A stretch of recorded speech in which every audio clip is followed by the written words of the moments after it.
what do I still need to get done before I leave? Just that question. It's not negative, it's not positive. But it reminds me that I'm not going to be here forever. Like, stop living your life in a way that you think you're going to be here forever, always putting off what it is that you want to do.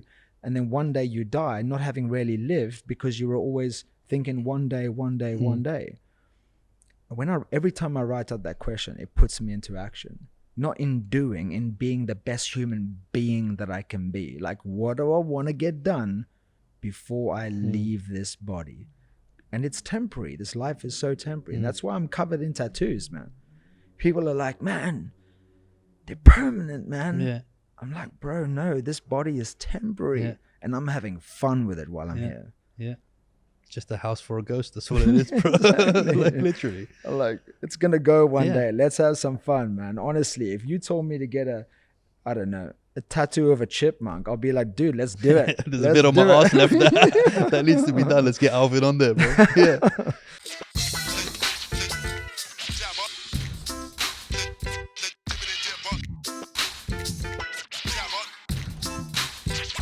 Guys, welcome to another episode of Jibber with Jabber.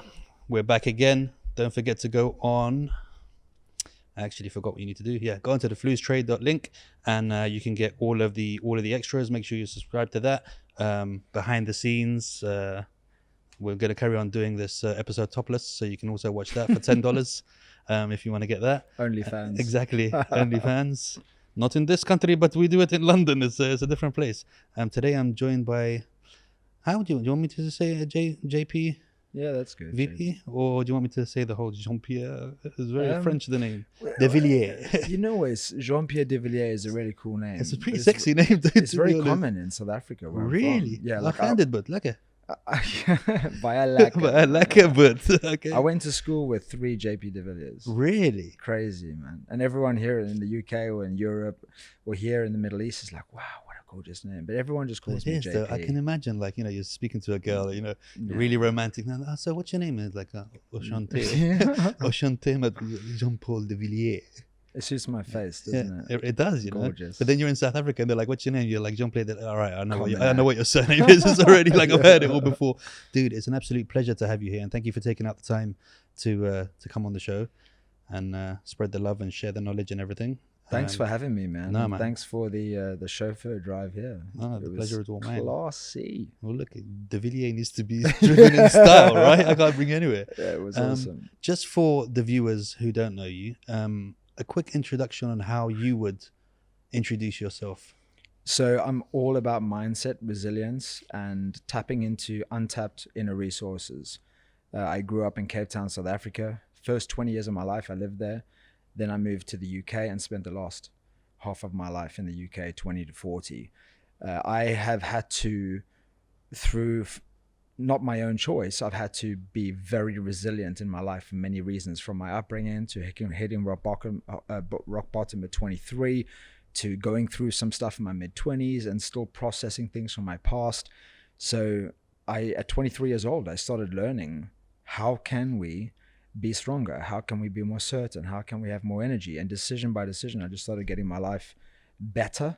I became an obsessive student about self-mastery. And I can tell you in hindsight that if you want to master your life, you've got to master yourself first. Otherwise, there's always going to be a cap. And today I get to work with people, amazing people, CEO vicinity, C-suite clients, athletes. I've worked with some artists, people that are doing really well in life. But like I knew, the same as I knew, they know inside, even though it can't be seen on the outside, they know inside that they can play a better game. And I help them get access to that better game as a performance coach, which is purely mindset stuff. And I've been blessed to coach amazing people, amazing leaders. I've spoken in 17 countries, written 7 books, done professional Muay Thai, road cycling. I've done some Ironman stuff. And is that it? That's all you've done? Yeah, just a bit lazy, to be honest. If that's all you've done. I think it's very important to mention also, in my life, every time I find a fear, I attack it. And if you want to talk about that, we can. Of course. Even that short little message, I think, is very important to share, because fear generally isn't real.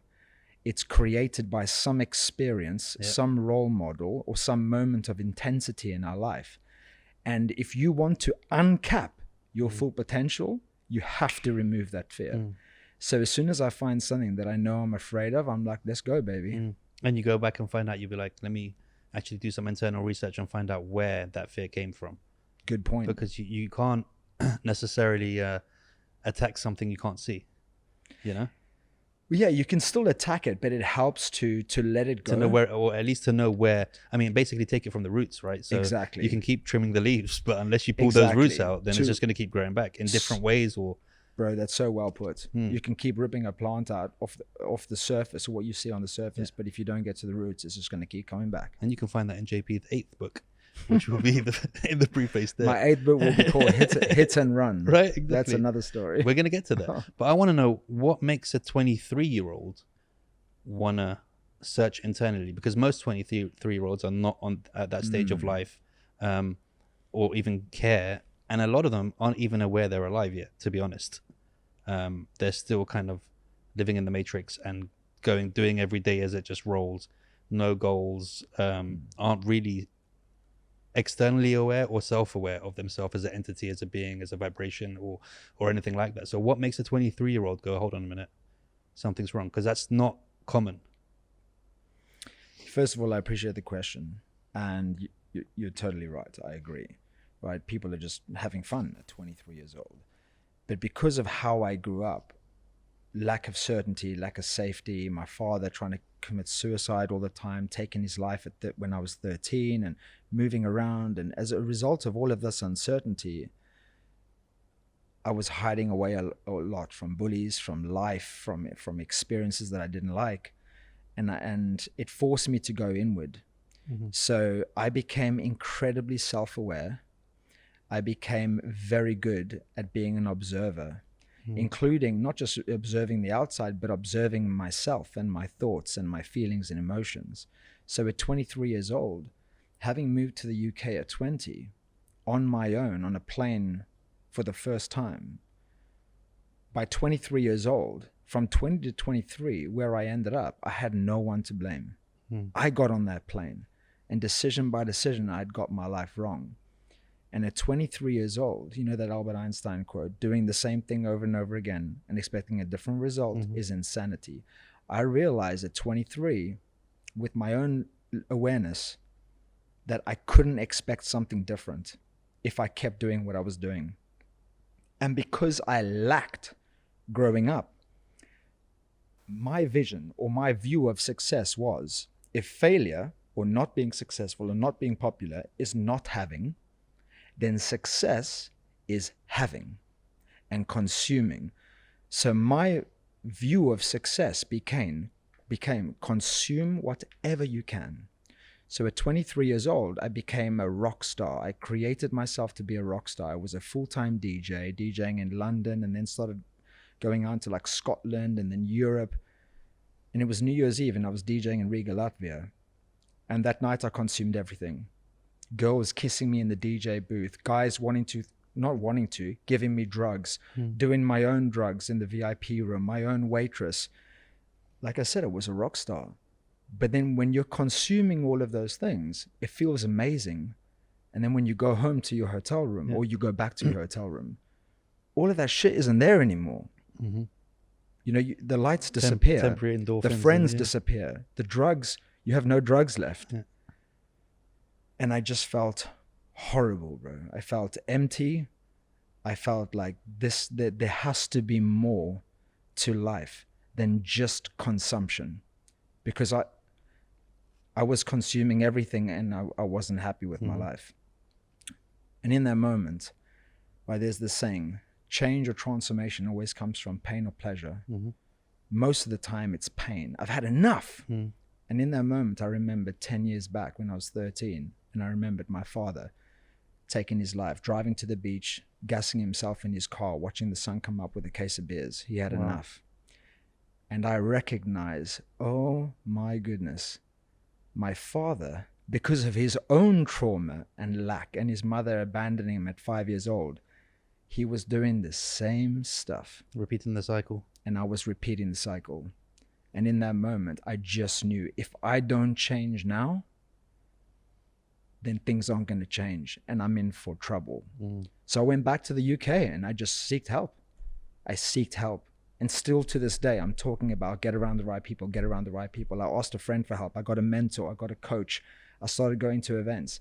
Did other stuff as well, changed my environment, my habits and all that stuff. But decision by decision, I started getting my life right. And I did it just for me. I didn't want to be a coach, speaker, influencer, author, whatever you want to label me as. I just wanted to save me because I knew I was in trouble. But as I started to get access to all of these tools, I realized that, man, if these work for me, where I was, and they got me to where I am now, internally, certainty, energy, passion, purpose, vision, living in my values, maybe, just maybe, I can dedicate my life to helping other people figure out how to do this and how to decision by decision get their life right, how to tap into their full potential and how to live a more inspired life. No one wants to just exist. I've never met a person that says 90% of the people do live like that. Yeah, they do, but they no don't one want to. wants to. Yeah. People have accepted it Yeah. for far too long where it becomes their norm and they can't even see beyond average. And yeah, I'm really blessed to keep tapping into my full potential. Every year I'm looking for more things. Now it's like plant medicines and ultra marathons. And earlier this year I ran 3 marathons in 24 hours. And I'm always looking for ways to tap into something inside me that I haven't had access to yet. And if I find something that works, and when I find it, trust me, bro, I'm going to share it with you because that's my life's work. That's the thing. Like when you were saying those words, I could tell by the way you were saying them, the tone and the speed that you were saying them, that they're already an embedded mantra inside you. You weren't just saying the words, just for saying them. It's been repeated in your head personally. Bro, this is my Bible. Yeah, this is my personal it's very Bible. much a mantra. What I want to ask is 2 questions. Well, actually 45, but for now, 2. 1, do you think that moving to a different place helped a lot because it gave you a new identity and nobody knew who you were? And therefore you were in a place where I can create who I am. Therefore, nobody can judge me about any of my past issues, or they won't even know who I am. So I'm going to present myself as this. Therefore, this is how my life is going to go on. Do you feel like that? AJ, in 20 years, I've never been asked this question. And it's a really good question. And the reason why I say it's good is because I've never had to think of the answer until now. Part of me left South Africa because I knew it would be easier to start again. Yeah. And I did. Yeah. I went there with a clean slate. I wasn't the guy that was bullied. I wasn't the guy that, wasn't good at this or wasn't good at school or good at cycling or, had his, everyone obviously knew where I lived. They knew about my father. Yeah. Great question. But yeah, and it does help. Yeah. But it has to be done in a healthy way. It needs to be, there's awards towards motivation and away motivation. And you can have a balance of both. But if you're just motivated by getting away from something, it's not healthy. For me, it was towards. I wanted more. I knew I could have more. My intuition, which has always been very strong, knew that there was something great waiting for me in my life. And it had to do with being in service to others. And I wasn't going to do that just being in my cute little town in Cape Town. So when I knew I could get to the UK because my grandfather is English or was English, I just went. Yeah. I went. Well, that's the thing. So I think what I can take from that is that obviously, about the vibrations and all the different vibrations and, the Fibonacci spiral, and we all vibrate at 7.36 hertz, whatever. You started to kind of fizzle into the vibration. You started to feel it. And that's where your intuition came from, that, hold on, there's a whole different vibration I could be working at right now, which benefits me more. And I think a lot of people don't realize how psychology is involved in how they feel. I know that's a really weird thing to say because, yeah, obviously everybody knows. But for example, partly, I believe that's why people like to go on holidays, because of the same thing that we just spoke about. When you go on holiday, nobody knows you. You're confident. You can go anywhere and speak to a stranger, and all the inhibitions that you have in your own country, you very rarely find people going on holiday and still being shy or whatever. They're like, I'm on holiday, I'm going to make the best out of this. So they literally just lock up that person who has all Their their limiting their beliefs, their their limiting beliefs, saboteurs. all of their past experiences, and they're Yeah. on holiday now. So for these 2 weeks, I'm going to enjoy everything, and it's not because they're paying for it. It's not because that. It's because they literally they're actors in the movie set. They're going to go into a different set now, and it's a different character, and they get to be different versions of themselves. And then time comes when you have to go back home, and then you're like, oh shit, I got to be that guy again. So I'm not gonna challenge you, but Challenge. I just want to speak on that subject. This is one of the greatest things anyone can do in their life is go on holiday. And I'm not talking about, booking a hotel or staying at the nicest beaches or going to Dubai, which is the best holiday place in the world, in my opinion. It's about retreating from your life. Mm-hmm. Because when you retreat from your life and the expectations that you have from your work, from your family, from your kids, from your friends, from society, from your community, whatever, you can just be you. Exactly. And this is why people feel depressed when they go back home or back to work. Not everyone, I'm generalizing, of course. It's because they can't be that version of themselves. Exactly. That they know they can be. They can be. Yeah. They've felt it. Yeah. And then they have to go back to a lesser version of that. And that's why at the center of what I teach is find a way to live your truth. Because if you don't live your truth, you will always be at some level suffering. I've stayed with a Shaolin monk once, and he said, if you're not in alignment, some kind of suffering will appear in your life. It could be you overeat. That's still suffering. Why would someone want to overindulge?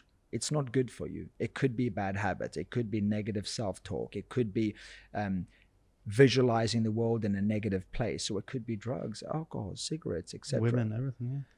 Women, obviously everything in moderation. Yeah, that's right. But yeah. Man, I totally agree with you because I mean, one of my favorite quotes is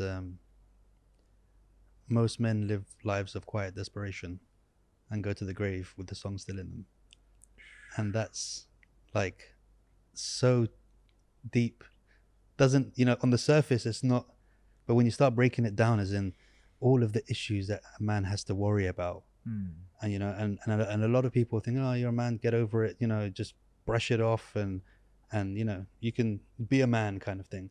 And they're not in touch with everything that they should be in touch with, and they've got their mortgage, they've got their kids, they've got their everything that they have to worry about. And so many people don't get to live the life they want because they've limited themselves that, okay, this is the place that I've got myself in and this is how I'm going to live the rest of my life, as opposed to trying to unlock all these different keyholes. We just have keyholes all over us. And then a lot of people don't realize that we've got a big ring of janitor keys that are just hanging off our waist belt, waiting to be used, but they're just not using them. Brings me to my question: how important? Because I know your whole life is teaching this, but how important is it to teach this to kids at a very young age, as opposed to waiting for this to happen and then going, "Let me tell you." I mean, prevention over fixing it. Yeah, over cure. Over cure, that's the one. I said it the English Cockney way. Prevention over fixing it, mate. How are we going to... Yeah. Do you think this is something that should be taught to 10-year-olds? And the significance of teaching this to children, it's everything. This is no lie, no exaggeration. The first person ever to tell me that what you think is what you become. And you said everyone knows this. Not everyone knows this. Yeah. Not everyone knows this. But what you think creates what you feel. What you feel creates how you behave. And your behavior creates the actions that you take. And then the actions you take creates the result you get or you don't get. It always starts with your thoughts. At 23 years old, it was the first time in my life, I already existed for over 2 decades, that someone said to me, be careful what you think, because it might come true. So thoughts are things. And because of what I went through, what I shared earlier, and way more things, disturbing things, traumatic things, when I heard this at 23 years old, I thought, rubbish. I've worked my butt off to push through the pain, to come out of everything that I've experienced. And you're telling me if I just change my thoughts, my life will change? But like I said, I was rock bottom, bro. And I just thought, you know what? I got nothing to lose, everything to gain. So I started writing affirmations. I am powerful. I am strong. I am fit. I am healthy. I could say that every day, my 4-year-olds. And started, I can't wait to do that in the future. I have twins, and they any parent that does that, I salute you. If you get your kids to say affirmations or incantations where, you know, they say it in the mirror and they're using their whole body. But it was the first time ever. So when I see other people serving teenagers, young adults, kids, just my heart always fills so much. Because if I had someone when I was young teach me what I know, I'm grateful for where I am today, but I'd be on a whole nother level. And I don't mean insignificance or monetary value. I mean, I would have touched a lot more people by now and touched their hearts. But I didn't know. Touch one, touch all there, man. You don't know what you don't know. Yeah. So it is so, you don't know what you don't know until you know. So it's important to let kids know what is possible, that they can be anything they want to be, and that they should choose their language very carefully, that they should play, they should play games around their language, and and make sure they're only using positive words. Because even if you just say, I need to do this podcast versus I want to do this podcast, all words carry frequency, and it creates a very different energetic response. So those words, once again, create the emotion. The emotion is just a delayed response from what you have just previously thought. And then everything that comes after that is a result of those things. Like it's everything. Yeah, if you know the right things. I mean, I'm going to bring on some conspiracy theories now. But look, the way I see it is that words are magic, and words are literally have the power of magic. Witches, they used to learn all of their spells in shuls when they were younger. The purge has started in shuls. School is spelled SCHOOL, which is why everyone's like, why is school spelled like that? The first thing that you learn to do in school is you learn how to spell magic. So what happens when you put words together? You're casting spells. A spell. So now if your wife is going out, even if she looks beautiful, and you say to her, baby, you're not going to get ready, you're going out like that, you're casting a negative spell on her. She's going to feel like shit. Even if she looks as good as she has ever looked, she's going to feel like shit. If on another occasion she's feeling a bit down and you just look at her and you're like, you're the most beautiful thing I've ever seen, let's go. Get her ass out the door, let's go. She's going to brighten up because you've cast a positive spell on her. Now, a lot of people can just say, yeah, chatting shit, but, No, bro, you're preaching to the converted. Yeah, so the importance of words, I don't think people understand. And even, I mean, I'm so lucky. My wife is very kind of, the way she deals with my kids, and even the way that us together, like, I'm actually very proud. I'm not bigging myself up, but the way they're only 4, but I deal with them like they're 8 or they're 9. Yeah. So even today in the car, one of them was super crying because I told him he'd get a donut, but he, made a wrong choice. And then, so and we never say bad boy or anything like that. We say you're making a bad choice, not you're bad, but the choice you're making is bad, or not right or incorrect. So I was telling him he's crying, and then Zayn, he said, Baba, let me handle it. Because what I've started to do with them is, you guys can handle situations. So he's like, let me handle it. And he's talking to him. He's like, no, what? He's like, whoa. He's like, listen, you need to calm yourself. You need to control your emotions. And he's like, I want a donut. And he's like, you're not going to get a donut unless you calm your emotions. And I've got it on video. I'll show you after. It's hilarious, dude. You're looking at, there's 2 4-year-olds in the back having a grown-ass conversation. And I was just driving in. I was just like, yep. I was just driving like that. And those kind of things, it makes me so... I mean, kids are the biggest way to make you patient.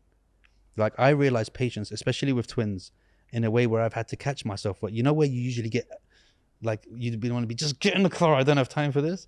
Like I always just remember my wife and stuff saying, listen, they're still learning. Like they've only been here for 4 years, dude. Yeah. They don't know anything. Like they're still growing. They're trying to understand what the hell anything is. So for you to expect them to know that we're going to be 5 minutes late and that 5 minutes late is going to, just be patient, bro. Absolutely. So obviously we shared, or we discussed before, I'm not a parent yet, but I can imagine that it's like this. And even you checking yourself before you wreck yourself, it's going, oh, I recognize that these thoughts and this energy isn't serving me. Yeah. Let me change or serving it. them as well. Yeah. And not serving them either. And you're absolutely right, with them being 4. You know, I often say this about life. Life doesn't let us down. It's our expectations of how we think life should be. But think of it with your kids. Your kids can't let you down. The only thing that can let you down is how you expect your kids to be. And if you have no expectation of how your kids should be, they're free to be themselves. And it might hurt you, it might be uncomfortable, but there's no expectation.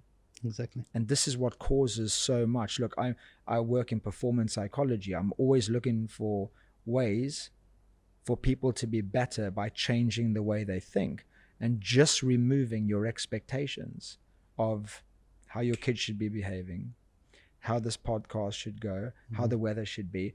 You free yourself. Yeah, it's 'cause somebody once told me that the brain is like a computer. Sometimes people don't update their software.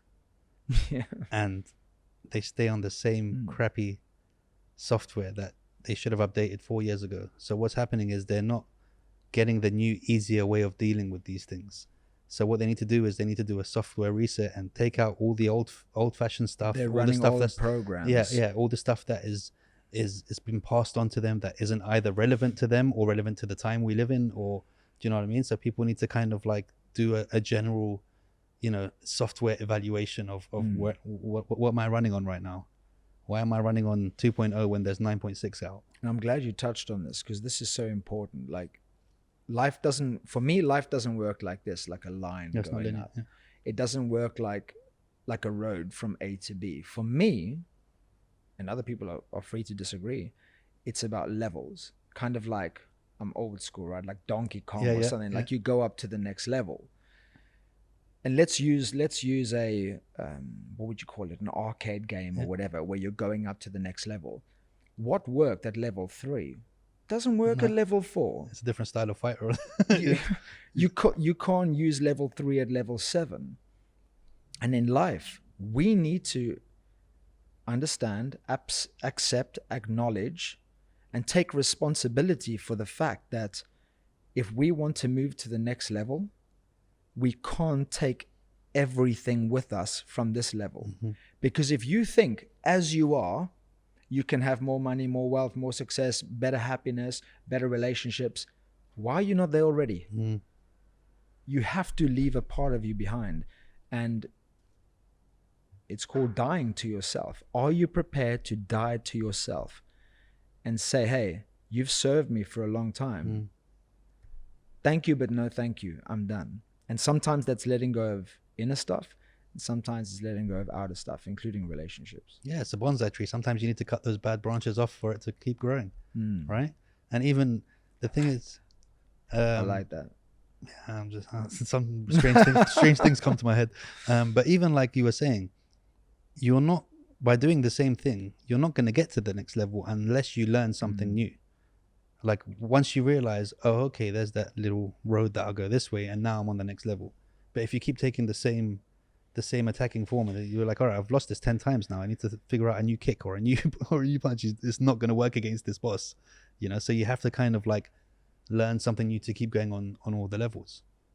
Yeah, absolutely. Yeah.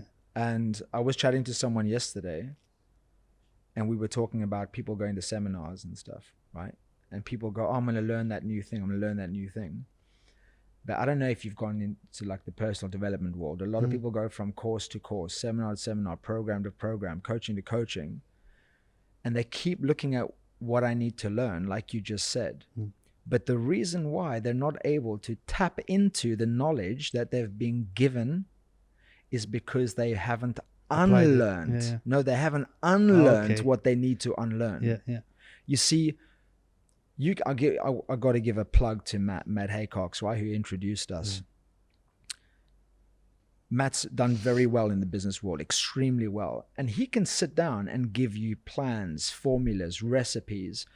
But if you have a program running inside you that says, I don't deserve to be successful, it doesn't matter who you hang out with.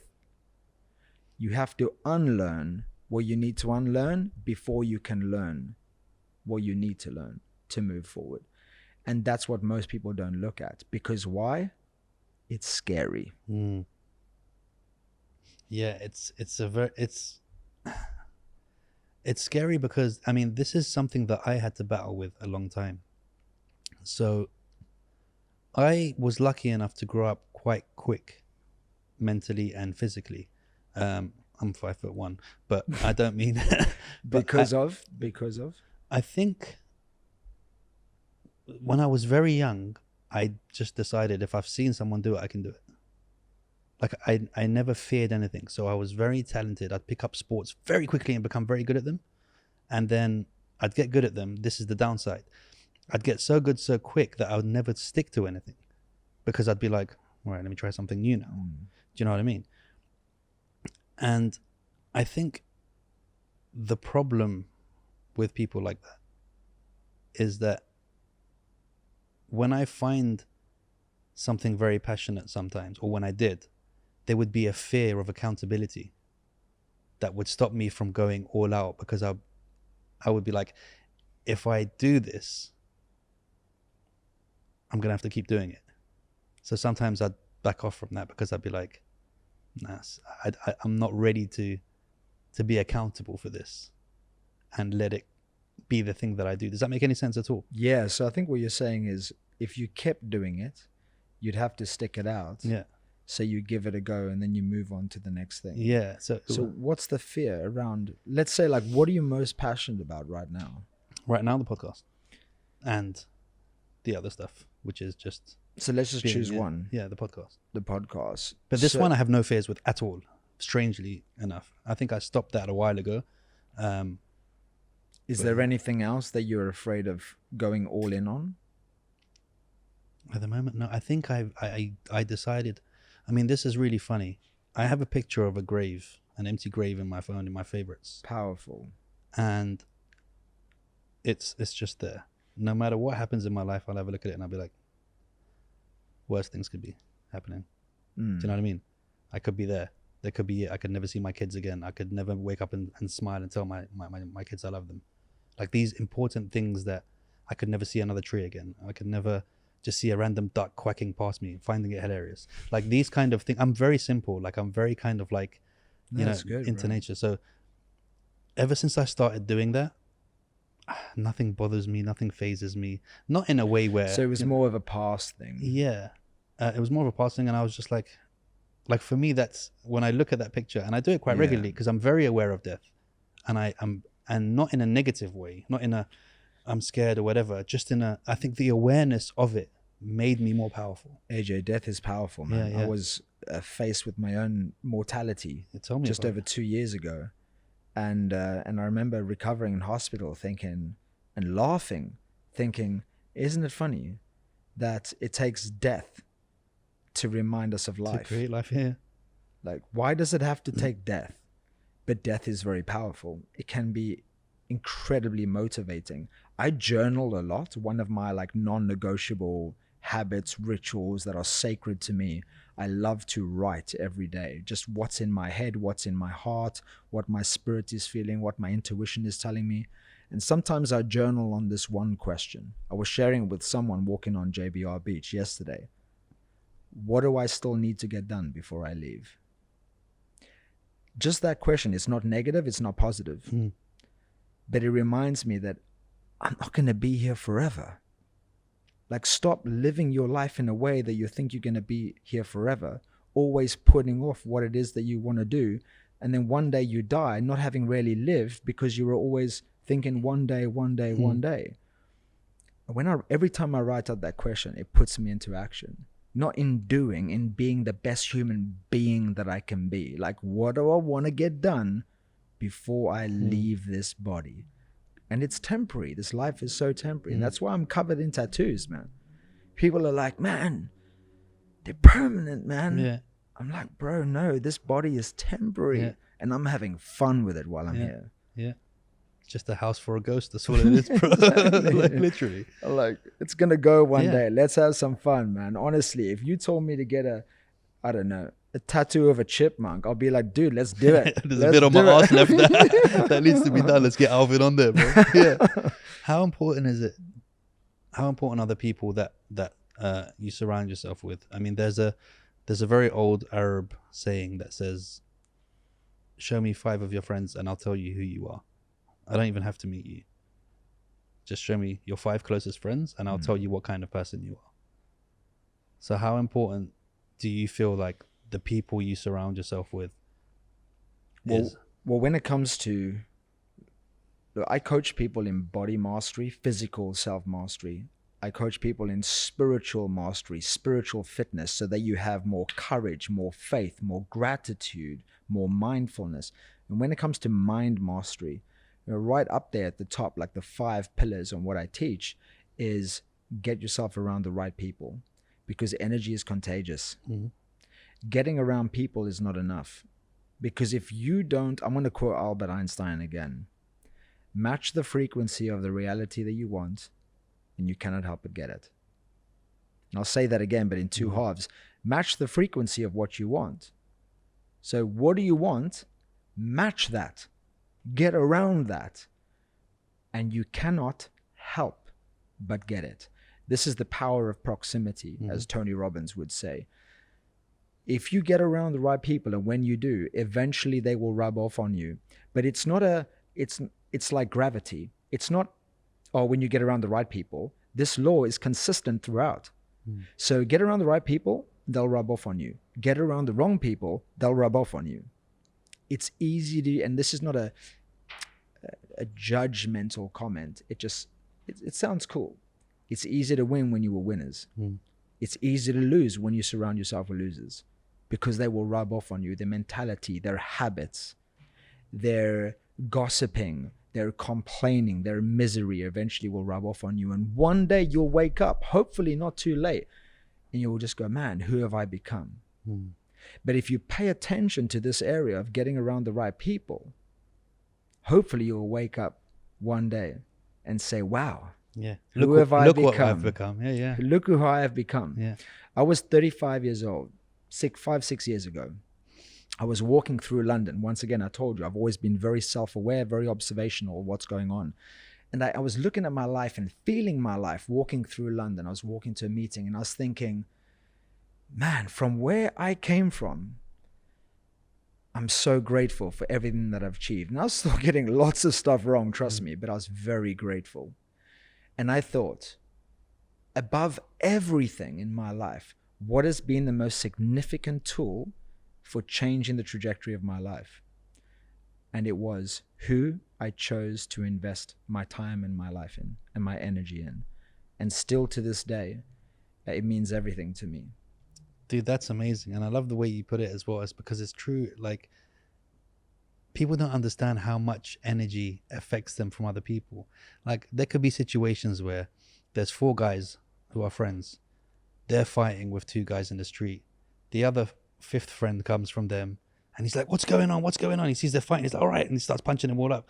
And then after that, you can find out that these guys, his dickhead friends, started the fight for no reason. But because he matched their energy that they were in, he ended up doing something that he didn't need to do and will probably regret. You end up doing what people around you do, even if you can't make sense of it, even if you don't know what's going on. I think politicians, that's a good way to put it. I think politicians use that a lot for these, the marches and all of the stuff that do. They're just kind of like, all right, let's just funnel them down here. And then the other ones will just realize we're doing it. It's like if you pretend a famous person's in the room, they've done this test. And, people are just taking pictures with them and everyone's going crazy, and random people walk in and they're like, I should take a picture with this guy. Do you know what I mean? They don't know why. It could be just the cleaner from across the road, but because they've seen the way these guys are treating them, they're like, I don't want to miss out.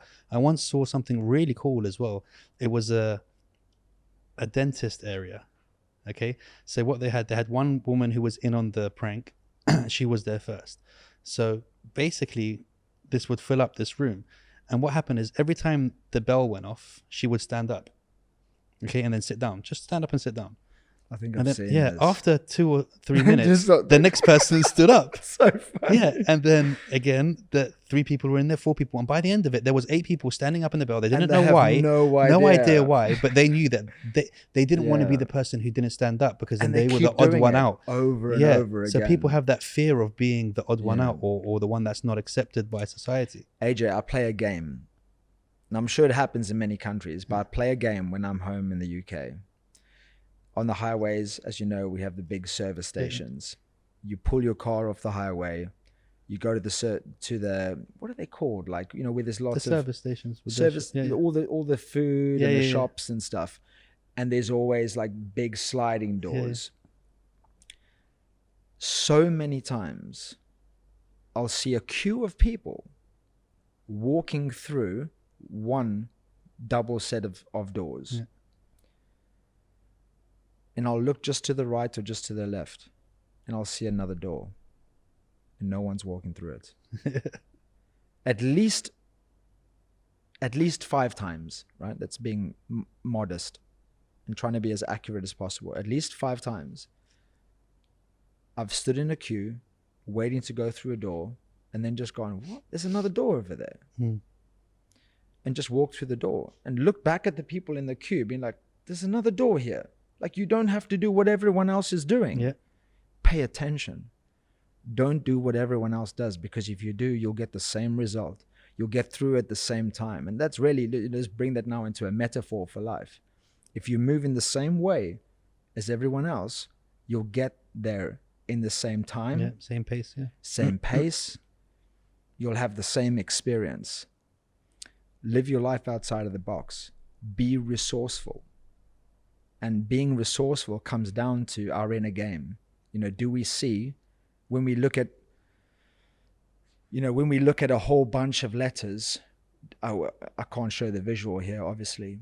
When you look at a whole bunch of letters, do you see opportunity is now here or opportunity is nowhere?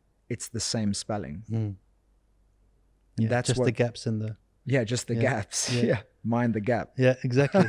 Or mind the gaps. Dude, it's insane. I just love all this stuff, bro. I don't know if you could tell, but I just love all this stuff.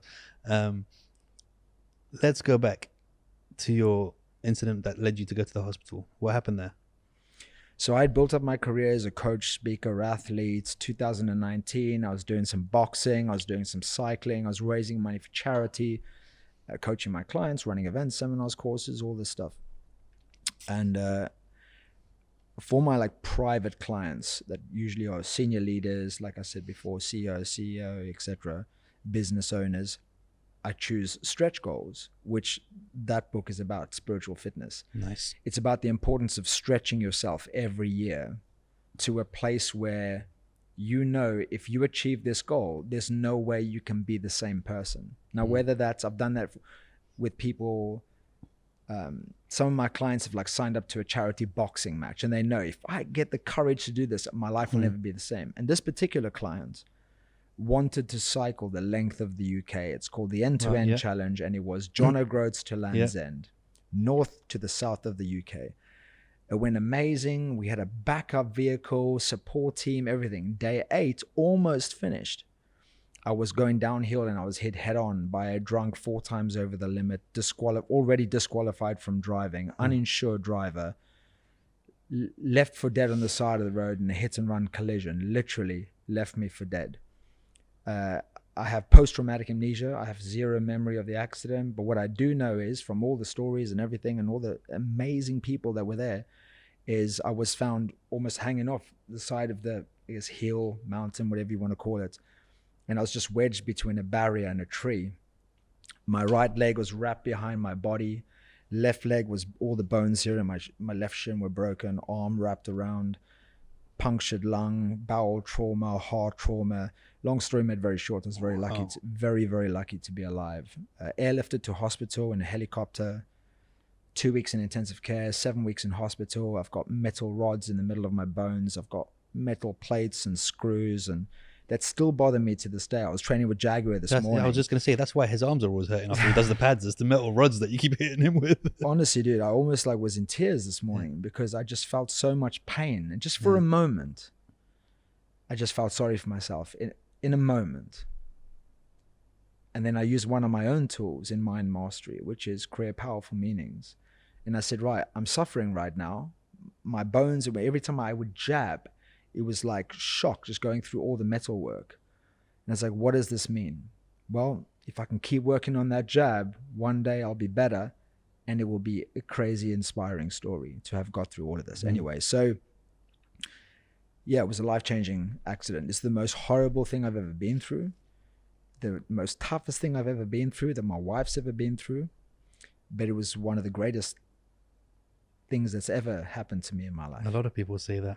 I've dealt with a lot of people. I had a guy on here called Sujith, amazing story. He got paralyzed from the chest down, and now he's a fitness influencer, TED talker, everything. Super and he's inspiring. He's like one of the things. Another friend of mine, he got shot randomly, hit his spine, became paralyzed again from the chest down.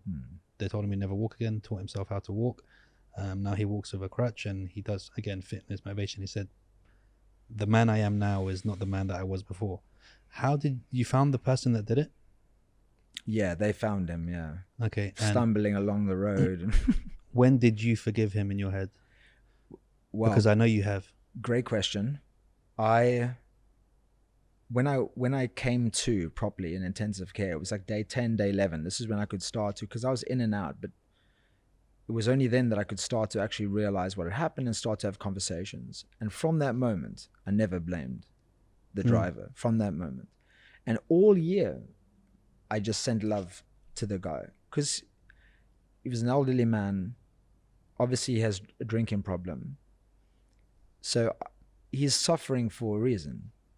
You know, we all suffer because of something that's going on inside. So I'm not going to judge him. This is the work that I do. You know, be the observer of your life. Be the observer of other people. Be the observer of your thoughts. Don't be the judge. Judging causes suffering. I'm already suffering. I'm in pain. I'm on morphine, I'm on crutches.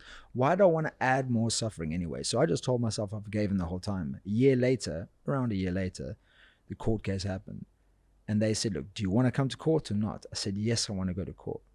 Because I want to know deep down, did I actually forgive him? Or am I just using my resilient mind to tell myself that I've forgiven him? And the moment I saw him, I just felt nothing but love for him. Long story short, he was drunk, got kept overnight. We went back into court the next day. And when I read out the victim statement, I hate that word, victim, but that's what it's called. I asked the judge, can I say a few words to him? And I turned to the man in the defendant box with the guard that was watching him. And I said, obviously there's consequences for what you've done to me, but I want you to know I have no ill feelings towards you. And whatever sentence you get, I sincerely hope that you can use this time to reflect on your life and hopefully come out a better man. And he jumped out of his box, went to the front barrier, and he said, Your Honor, please, can I say something? And he almost broke down with his hand on his heart. And he said, Mr. De Villiers, I'm so sorry. I think about you all the time.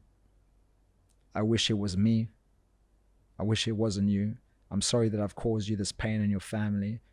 And we just shared a loving moment, and it was really beautiful. And when we left that courtroom, everyone was like, what just happened? Yeah. And his barrister walked up and down, kept looking over at me, thinking like, when can I go over? And eventually he came over and he said, Mr. De Villiers, I've been a lawyer for 25 years. I've been doing this. He said, I've never seen what you did. Thank you so much. And I knew the reason why I had to do that was because I knew forgiveness isn't just for you. Forgiveness is for everyone that it touches. And I knew I could have not read that statement because when I saw him, I knew I'd forgiven him. But how could I help him heal? How could I help other people heal if I kept that forgiveness to myself? So yeah, one of the most beautiful moments of my life, man. The 23-year-old in Cape Town How would he have reacted to that? Well, 23, I was in the UK in the Riga, UK, yeah. but coming from Cape Town,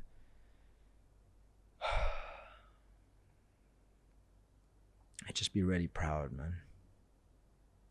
How would he have reacted to seeing the guy that did that? I don't know. I can't tell you that. I mean, I've always been very compassionate. I've always been a loving individual. I used to, hang out with animals all of my childhood. And, I was the guy that if I saw an injured bird, all I wanted to do was nurse that bird back to health. And, we'd find South Africa, obviously got farms and all that stuff, mice. I'd find mice and I'd want to make them my pets. And we had ducks and chickens and birds and cats. And so I've always, I don't know. I hope it would have been the same. Let's bring the mic down. We're covering that beautiful face. Yeah, I hope it would have been the same. Yeah, that's insane. So now your main focus... We're all compassionate by nature. That's what I'm saying. Yeah, of course. I mean, you only have to look at children to realize that they are the true human beings before life intervenes. Do you know what I mean? Truth. So neuroflexibility is what I'm calling what you do. It's my new word. I like it. What about, of all the things that you do, which one gives you the most satisfaction? The physical, the spiritual, or the mental? Such a good question. The physical.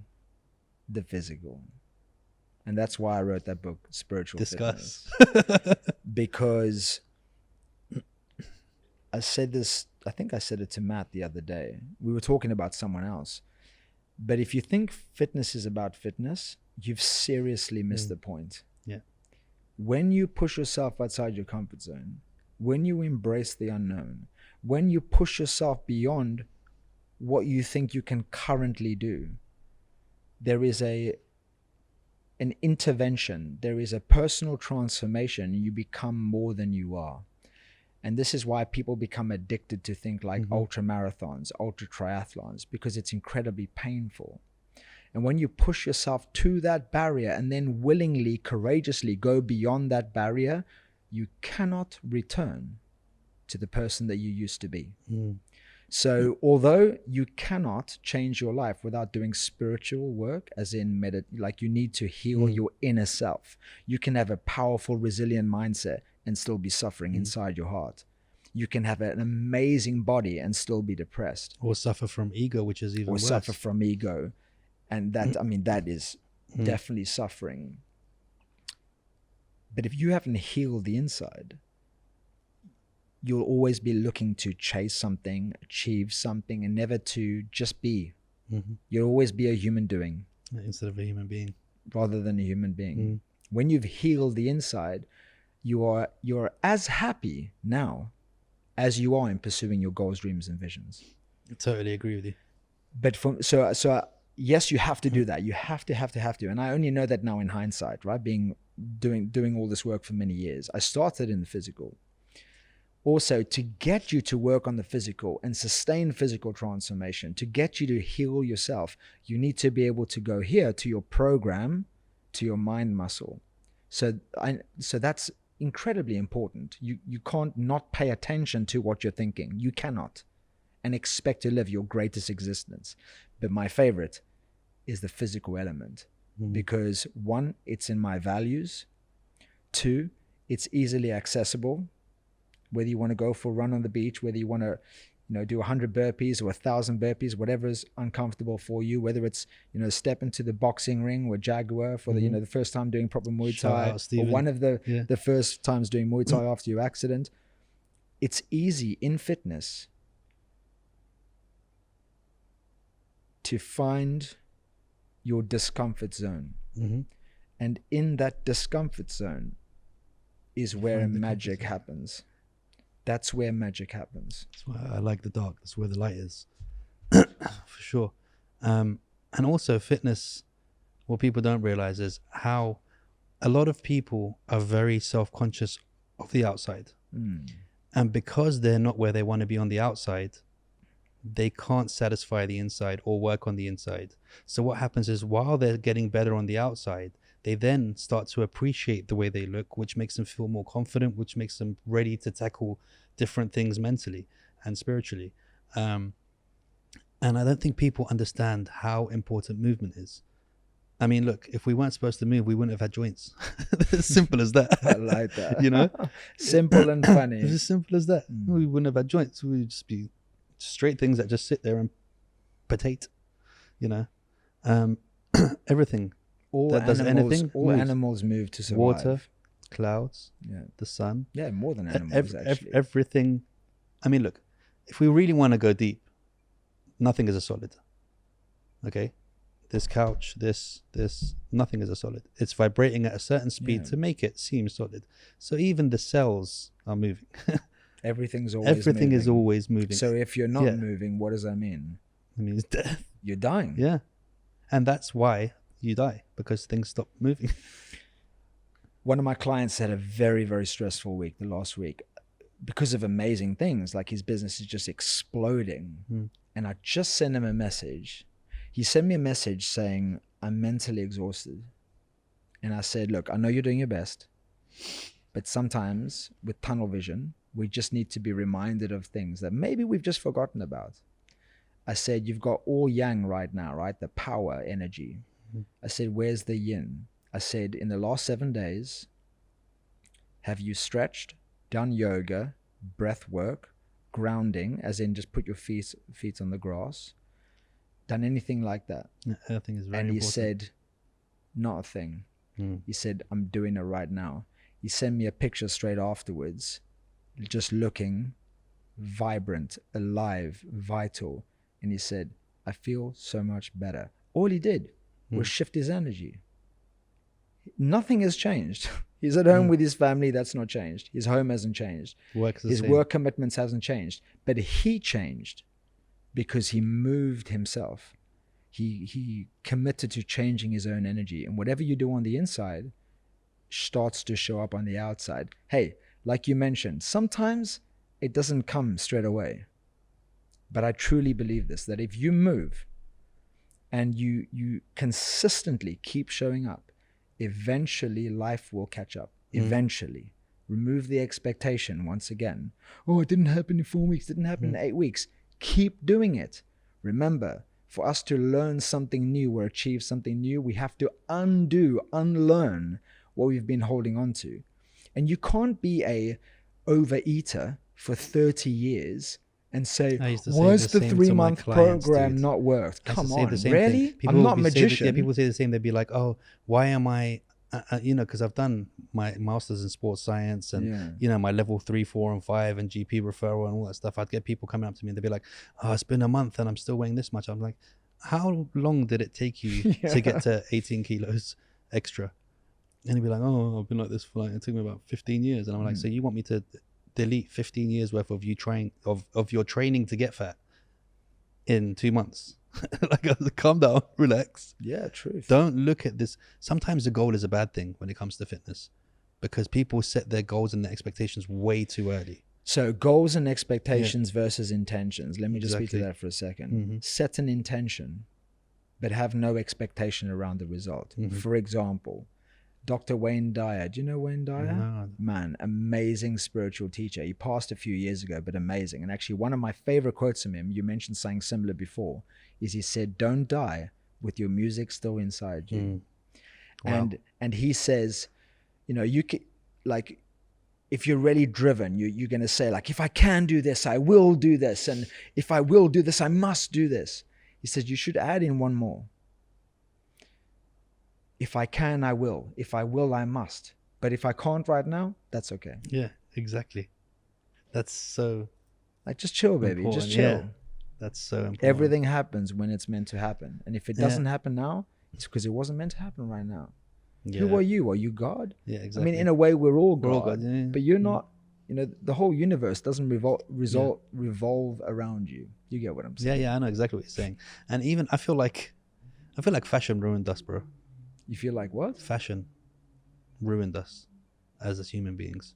Because what you were talking about before, so earthing, the importance of grounding and earthing yourself. People don't understand the old ways, and it's a shame because there's a reason we're supposed to be barefoot, because there's certain vitamins that you get from putting your feet An on electric charge. yeah, and electric charges that you get from putting your bare foot on grass or on Yeah. sand or on whatever. And people, I traveled for 2 years around the world. I went to, I think, 12 countries nonstop. As a PT? No, just a backpack. Oh, And wow. went. That's And something that I've never done. Yeah, man. and I stayed in people's houses, helping them with the That's gardening, so cool. you know, hostels and stuff. And I'm not even joking. I'd say I probably wore flip-flops or shoes for maybe 30 days of that 2 years.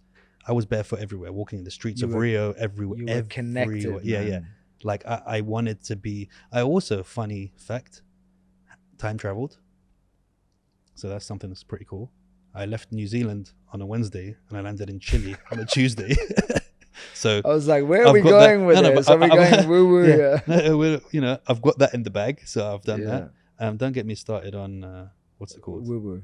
On sleeping, astral projection and all that, because Oh, I'm a right. big Yeah. That's another Yeah. that's another conversation. Yeah. Part 2 maybe. yeah, well, for sure. Like the old ways people don't understand about their dantian, the breathing, and how important that you could change a lot about your health by sitting down for 7 minutes a day breathing. Do you know what I mean? And these little things that it's like they've kind of been lost to Mission Impossible and all these stupid things that we worry about that are just distractions. They're distracting us from life. Like it's like people are so afraid of dying.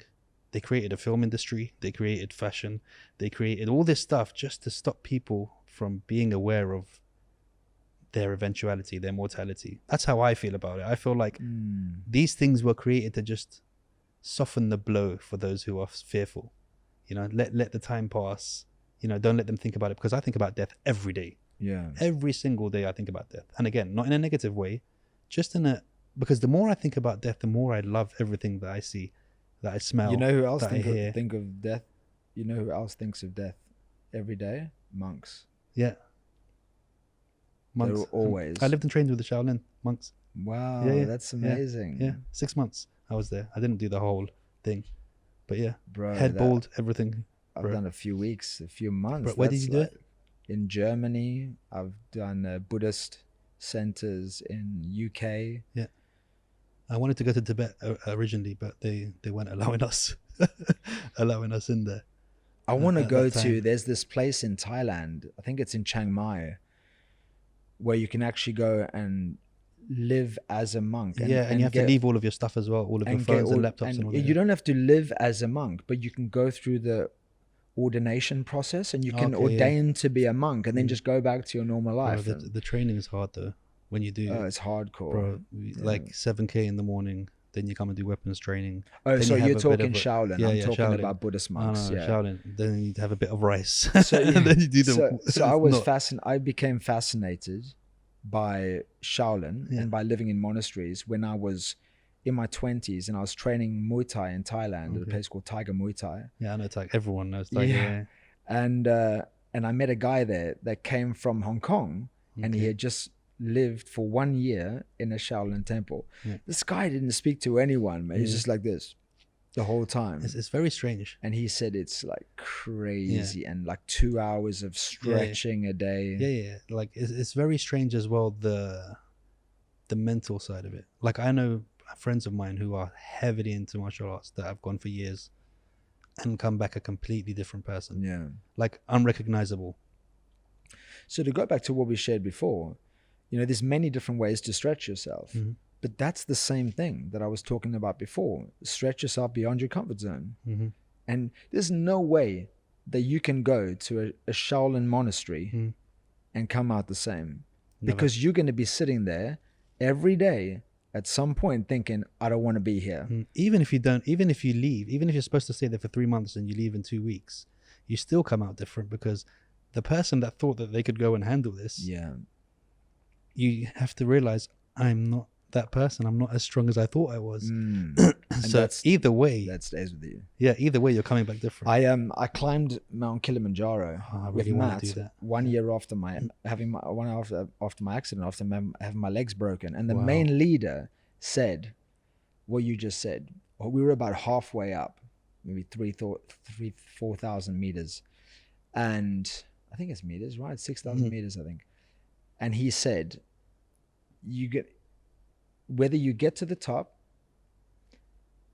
or you turn around, it's going to change your life. Because if you get to the top, you'll never forget that. And if you quit, you'll never forget that. Yeah, it's crazy, right? Just thought, damn, that is good. Life is just so beautiful. That it's like is no matter how you wanna live it, it's always fun. Like, I know that's. I mean, my wife argues with me about this a lot because I love languages and I love about sports. what specifically? I'll tell you now. I love languages. I love sports. I pick things up very quickly, and then when I look at people, I'm like, why are they not getting this?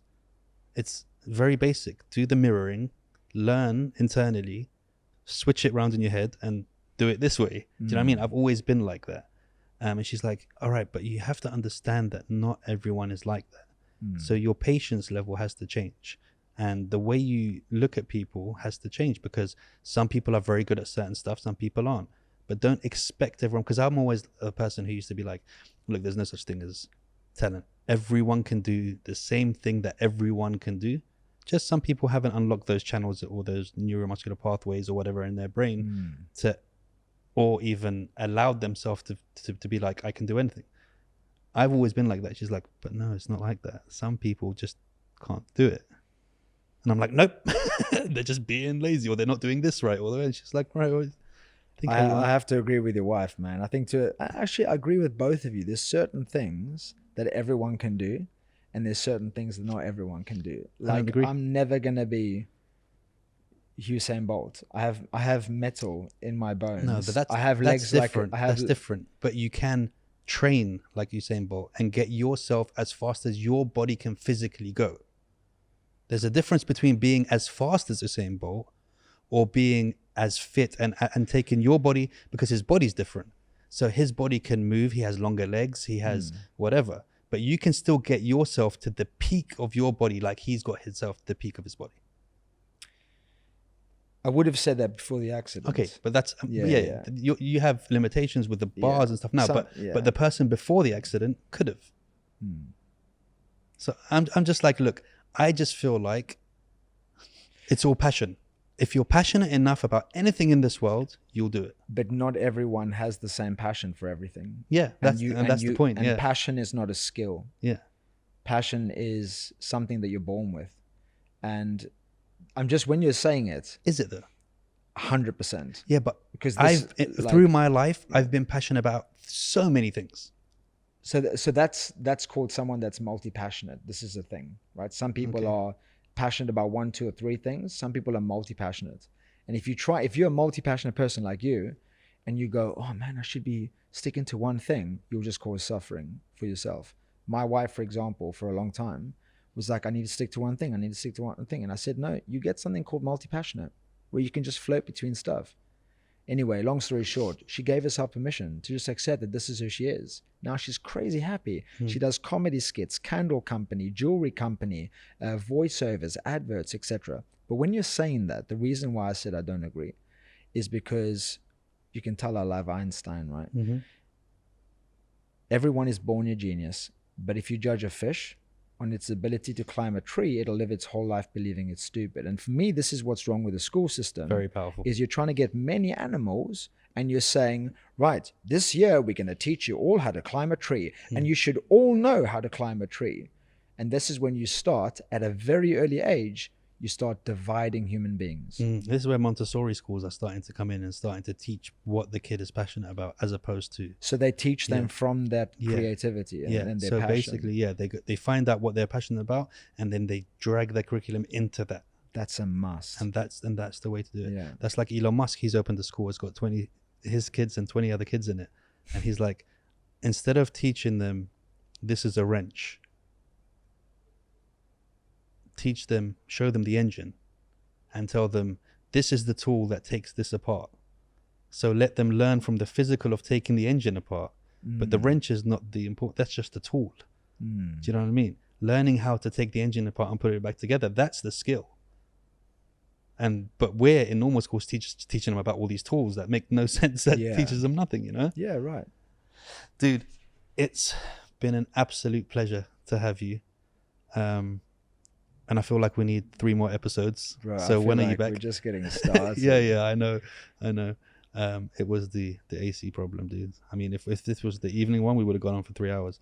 Maybe we'll come back in the evening today. DK, don't go to sleep. Maybe we're gonna finish off. But for sure, please do come back. I've learned so much in such a little time. When are you back? In the next 2 to 3 months. Boom, booking you in again. We're gonna do part 2. Can't wait, man. What can you leave everyone with, if you want to leave them with a couple of tips or statements? Or this is going to sound very fluffy, woo-woo, very simple, but I love simple. And I'm going to quote Albert Einstein again. Tell them straight you know to what? the I camera. swear, I've read other stuff. I think he's sponsored by Albert Einstein. He said, make everything as simple as possible, but not simpler. My understanding of that quote is don't overcomplicate shit. Sorry. No, I swear on this podcast all the time. Okay. Yeah. I was just thinking because of the region. I wasn't sure. No, fuck it. My understanding of that is make everything as simple as possible. Don't overcomplicate it, but don't make it simpler than what needs to be said. And this is my number one value: truth. Tell the truth. Like, for example, let's use fitness as an example. If people want to get healthy and fit, don't tell them about split routines, fast twitch, slow twitch muscles. Just tell them, move your fucking ass and eat less. And if they're already doing that, then let's go into the science, the specifics, the more advanced stuff. But if you can't get that covered, why are you going to step 5? Like, if you want to take 10 steps from here to that camera, I can't take step 5 before I've taken step 1. So forget about step 5, 4, 3, 2, and just focus on step 1. And step 1 is always, and this is the thing I want to leave people with, is take full responsibility for everything that is and isn't in your life.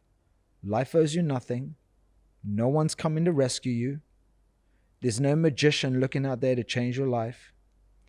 Even self-development can turn to shelf-development if you don't act on that knowledge.